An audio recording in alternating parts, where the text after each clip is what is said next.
No matter how hard you might try to avoid the commercial noise around Christmas, it seems to follow you. The retail industry has their own version of Advent, the Christmas shopping season, and it begins long before any church sets up their Advent wreath.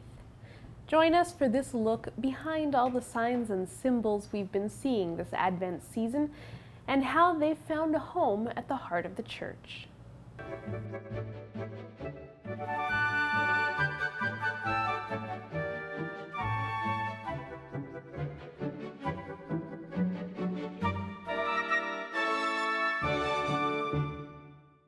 The first sign that the Advent season is upon us is the sudden appearance of Christmas trees, real or fake. Even the Vatican gets in on the action, setting up a giant one in the piazza right next to the obelisk. John Paul II started that tradition in 1982. But why put a non-religious symbol in the middle of St. Peter's Square? One of the most famous of symbols is, of course, the Christmas tree, and even in the St. Peter's Square in Rome, they always have a Christmas tree. I think that very few people know its origin, and I think not many people really see what might be the Christian meaning behind it.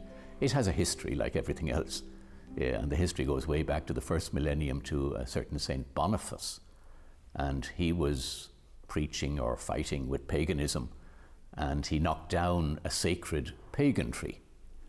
And when he knocked this down, to stop idolatry or whatever you want to call it, the tree, it seems, according to the story, opened up, and inside was an evergreen, which, as it were, would symbolize the always fruitful life of Christ coming into the world in Christmas and so on. So that's where it comes from. But very few people know that, and I think when they look at a Christmas tree, nothing of that symbolism makes very much sense to them. I think we've lost touch with the origin of many of these symbols, and while they were deep Christian symbols, they've just become objects of decoration. As Father Gallagher says, we don't necessarily see that religious symbolism anymore when we look at the Christmas trees around us. But the question remains, how did we get from the Roman pagan tree to the modern Christmas tree in our homes? Well, that goes back to medieval Germany. A popular form of entertainment was plays based on Bible stories. It happened that December 24th was not only Christmas Eve, but the feast of Adam and Eve. An evergreen tree decorated with apples would be used to set the scene for the story of Adam and Eve, and it would stay on the stage when the story of the Nativity was told. By the 18th century, German Christians would set up what they called paradise trees in their homes for Christmas.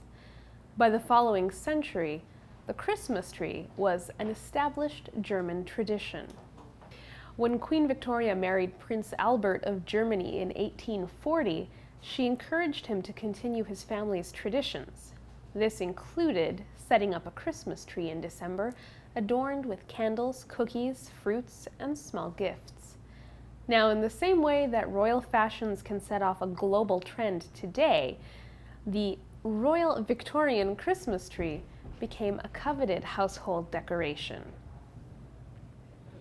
Fast forward to present-day Vatican City and St. Peter's Square. Since 1982, when John Paul II included the Christmas tree among the official Vatican Christmas decorations, different countries have taken turns donating a tree to the Holy See. It arrives in early December, and workers spend days stringing it with lights and decorations, preparing the evergreen for the spotlight.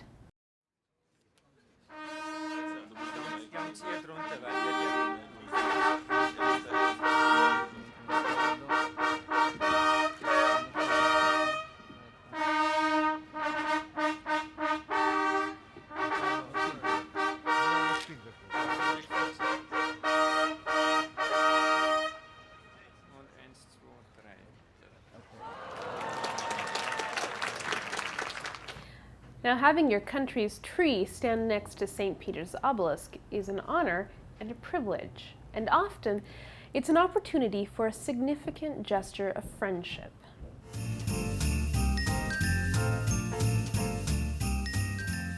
Sono lieto di accogliervi nel giorno in cui viene presentato l'albero di Natale, un abete che quest'anno proviene dalla città bavarese di Waldmünchen e viene a portare un tipico segno natalizio in piazza San Pietro.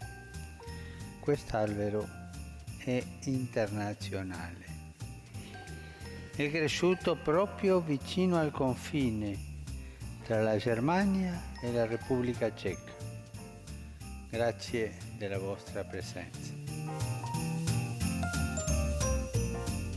Questa sera, dopo la cerimonia di consegna ufficiale, verranno accese le luci che decorano l'albero di Natale. Questo maestoso abete resterà accanto al presepe fino al termine delle festività natalizie e sarà ammirato dai romani e dai pellegrini e turisti di ogni parte del mondo. Right under the Christmas tree sits another symbol of this season whose origin is also unknown to many people, the nativity scene. But the nativity scene, as St. Francis developed it, is more than just a sign.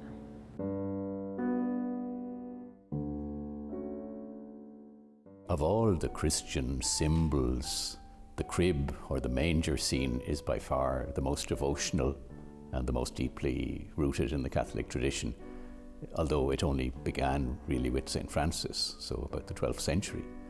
And it's very strong in Italy. You have living cribs. You go to some little town outside Rome and you'll have people acting Mary, Joseph, and the various kings and so on.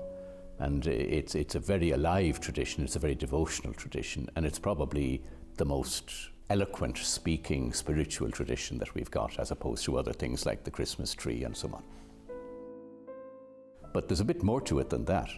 There's also, this is a family in difficulty. This is a family without a home. This is a family that's almost a refugee family on the road. This is a family that's under threat from Herod, even though they don't know it at that stage. So it's, I think we make Christmas perhaps a little too sweet, a little too sugary, if we forget the more conflictual side. This is a family in some difficulty, and it is into this poverty, difficulty, simplicity that Jesus is born.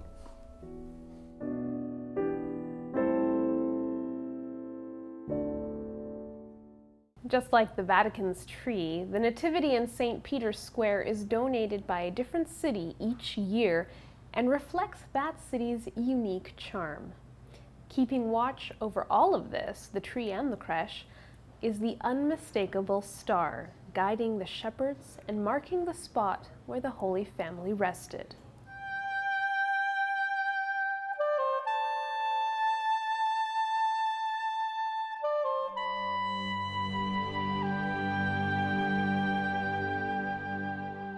One thing that we always get asked as astronomers around Christmas time is the Star of Bethlehem. And people want to know, what was it? Was there really a star? The fact is that a lot of people have looked into the astronomy of the Star of Bethlehem, and everybody who's looked has come up with an answer, but not necessarily the same answer. The really important question to me is, why did Matthew tell this story of the Star of Bethlehem? He's the only one who records it. Was it a symbolic story meant to emphasize the divinity of Christ and the kingship of Christ? You know, to say it's just a symbol doesn't mean it's false. The important thing about symbols, as Pope Benedict has reminded us, is that they stand for something very important and very true. So the story could be merely a symbolic story. It also could very well be an astronomical event, and there are a number of candidate events. I have here 3 different books that have described what the Star of Bethlehem might be, and I'm illustrating them with a program called Starry Night.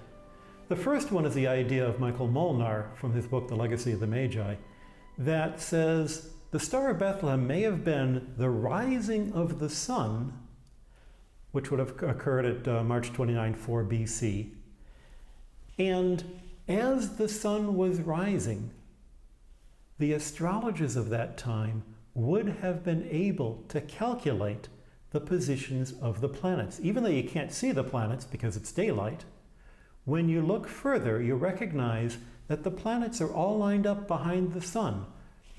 And the rising of all these planets with the sun was a symbol used going back to the time of Caesar Augustus for the birth of a great king. Another possibility was expressed by Dr. John Moseley in a book published by the Griffith Observatory that points out in the year 2 BC, we had Jupiter and Venus approaching each other from about twilight to midnight. The two of them would get so close together that they would look to be one really bright star. This happens about once every couple of hundred years. And it's so bright that it would have been noticeable to anybody as a really spectacular event. Maybe that's what the Star of Bethlehem was. There's a third theory that has it that Jupiter and Saturn were very close together on a night on 7 BC, where at twilight you would have had something called heliacal light, which would have looked like a cone of light coming down from the planets and hitting the surface of the Earth. Are any of these what the Star of Bethlehem was? They all might have been. We don't know. We weren't there. The curious thing is not that astronomy can't find a Star of Bethlehem, but in fact we can find dozens of different theories of what the Star of Bethlehem might have been. These are just 3 of them. Unlike the tree and the star, the nativity scene is kept under wraps until December 24th. It too gets an official unveiling ceremony just before midnight mass. Of course, the key figure in the nativity scene does not take his place until December 24th, but that doesn't mean he's hidden. Children who use the Vatican's pediatric dispensary and kids from oratories around Rome have an appointment with the Pope every December, usually on the final Sunday of Advent at the Angelus. The Pope blesses the figures of the baby Jesus that the children bring with them to St. Peter's Square, and that they'll take home for their own nativity scenes. The baby Jesus finally takes his place in the manger after the Christmas Eve Vigil Mass.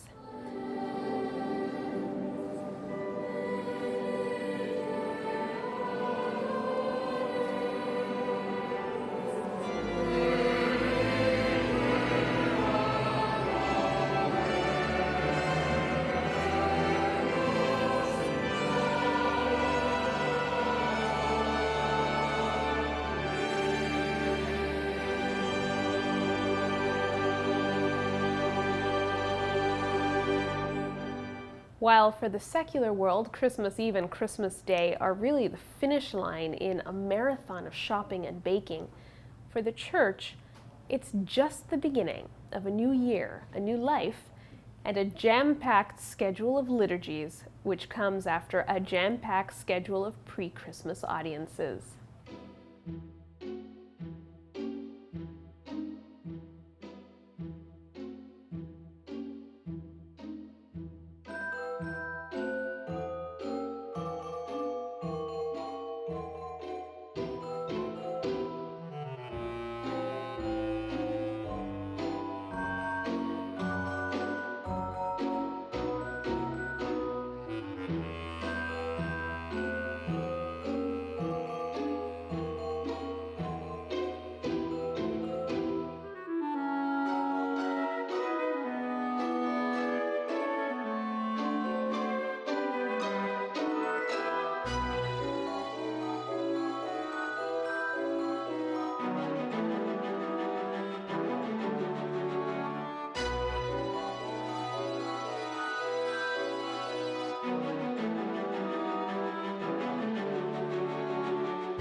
The formal meetings give way to the Nativity of the Lord and the octave of Christmas. The Christmas Eve Vigil, which used to be celebrated at midnight, was rescheduled to accommodate Pope Benedict XVI. Now, he became Pope at the age of 78, and soon the hectic schedule became just too much for a man of his age. So, to make sure the aging Pope could make it through the lengthy liturgy, the Vatican moved the midnight Mass to 10 p.m. Rome time. The Mass is broadcast live around the world, available to any television station that wants to air it. There is no Mass at the Vatican on Christmas Day. The faithful who did not attend the Christmas Eve Vigil attend Mass in their parishes, and then gather in St. Peter's Square for the Urbi et Orbi blessing, literally a blessing to the city and the world. There is a day of rest before another Christmas liturgy, the Feast of the Holy Family, to celebrate the fact that God sent his Son to take on our humanity, to be born, as we all are, into a family. But before the octave of Christmas is over, we celebrate the solemnity of Mary, the Holy Mother of God. Now, this, of course, is better known to the rest of us as New Year's Eve and New Year's Day. While party-goers around the world ring in the new year, the Vatican also celebrates. On the evening of December 31st, the Pope leads a Vespers service with a Te Deum for the Feast of Mary, Mother of God. The Te Deum is a traditional hymn of joy and thanksgiving. On this night, the Te Deum is sung to give thanks to God for the year coming to a close.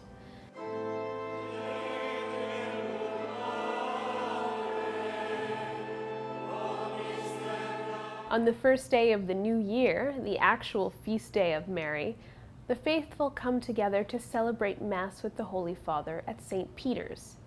This is also the World Day for Peace. The Pope's message for the day is released weeks in advance and usually mentioned when the Pope leads the Angelus. The Christmas season draws to a close with two more significant liturgies. On January 6th, the Epiphany of the Lord is celebrated. While in North America the solemnity is moved to the Sunday just before the 6th, in Europe and Latin America it's celebrated on the day of, because it's actually a public holiday. The Christmas season officially ends liturgically with the baptism of the Lord. And this is a liturgy like no other. What better way to celebrate the baptism of the Lord than with baptisms? Pope John Paul II started the tradition of baptizing the children of Vatican City employees in this ancient chapel early in his pontificate, and his successors have continued the tradition.